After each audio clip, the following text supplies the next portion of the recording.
That's what's been described to me as axle chatter.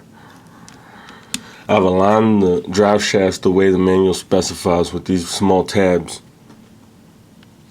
They're aligned the way they're supposed to be.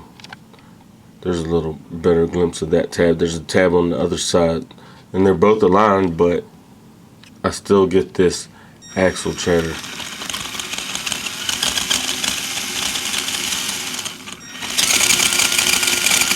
See the axle jumping. So what I've been told to do is to make sure that these small pins, the large pin that's in the little coupler, I need to make sure that those are aligned on both ends, and I've been reassured that this will stop the axle jumping. So right now I'm going to disregard the specification for the lining up the two tabs, pull the drive shaft, one end of the drive shaft off, rotate it so that the big pins are aligned, and then we're going to give it another run and see if that solved the problem.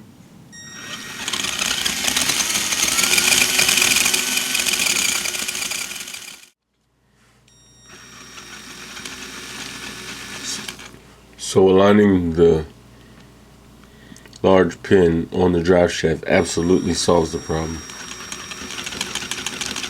The rear is still doing it, so I'll have to adjust that one too. But as you can see, smooth as ever. The tabs, the alignment tabs, are off. They're not aligned now, but that really doesn't matter to me when my truck runs that smooth.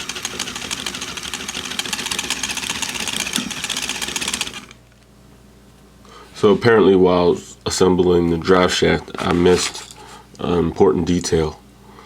This note on step 10 of the Dingo manual says to align marks when installing.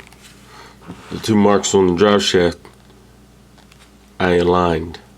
What I did not align are the pins.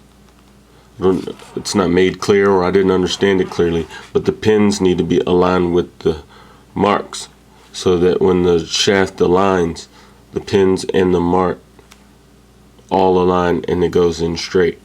That's how you avoid the wheel wobble or the odd oscillation. I've been reading a lot that guys are experiencing the wobbling out of the box. So that would mean that I'm sure the factory assembled them correctly. Maybe not, but most times the factory assembled them correctly. So that would mean that just the drive shaft is tweaked, meaning it's not installed correctly. The drive shaft pieces aren't connected properly, so you would have to take them out and align the marks in order to get rid of the wheel wobble. So in this case, it's a mistake on my part. In the ready-to-run vehicles, it's just a misalignment in the drive shaft. So you just take it apart and line up the shafts and put it back together and reinstall your drive shaft.